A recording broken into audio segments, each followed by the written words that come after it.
Sexual dimorphism is when morphological differences can be found in different sexes of the same species. Differences include genitalia, color, body shape, and more. And these differences appear in many creatures around us today, including birds, fish, reptiles, and mammals, which includes us humans. And not only do we know this appears in modern-day animals, we also have much evidence that sexual dimorphism appeared in prehistoric animals as well, including the dinosaurs. The dinosaurs ruled the earth for about 165 million years, and not only that, but they thrived during their plentiful reign, making them one of the most successful groups of animals in the history of planet Earth. And like most modern-day animal groups, they likely evolved forms of sexual dimorphism. And while an extremely interesting topic, because of its uncertainties, it is rarely brought up amongst paleontologists. So let's talk about sexual dimorphism in dinosaurs. Evidence of sexual dimorphism has been found in many different species and types of dinosaurs. It would have been present in dinosaurs for the same reasons it is found in animals today, those being sexual displays and the delivery and or carrying of an offspring or egg. So I've decided to sort this section of the video into these two categories. Let's start first with the carrying and laying of eggs. It is speculated that the hips of females in certain species of dinosaur were wider in order to allow the easier passage of eggs, similar to how the widened hips of a mature female human allows for the easier passage of a baby.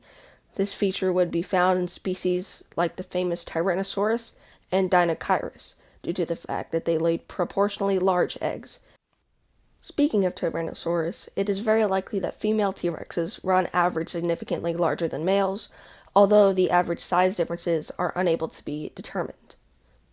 Now let's move on to sexual displays. It is speculated that feathered dinosaurs might have had differently colored feathers, which probably would have been used as a form of sexual display by males.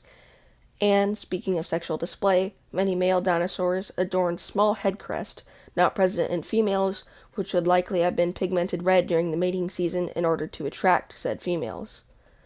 Another example of sexual dimorphism being the result of displays can be found in the ceratopsian family. Especially found in Triceratops, evidence has been discovered that it is possible that male ceratopsians had longer horns, which would have been used in fights between males in order to impress females.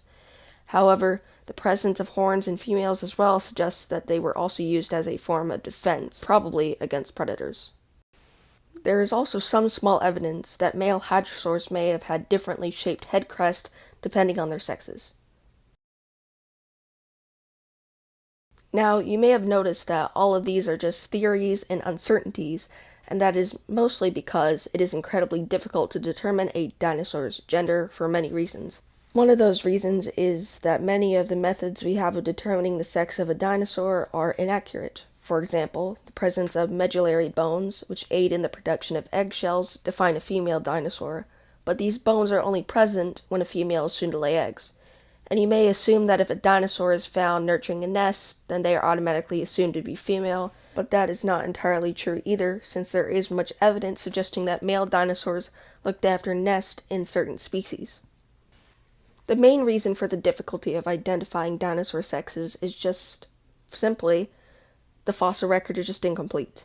Millions to billions of individual animals from every species have lived in the history of the Earth, and yet only from a few hundred to one example is preserved per species. The lack of a variety of well-preserved fossils prevents us from knowing many things about prehistoric life, not just its sexual dimorphism. Face it, there are hundreds, maybe even thousands, of species that haven't left fossils and will never be discovered. All it takes is the absence of a few influential species to have a skewed vision of an extinct biosphere.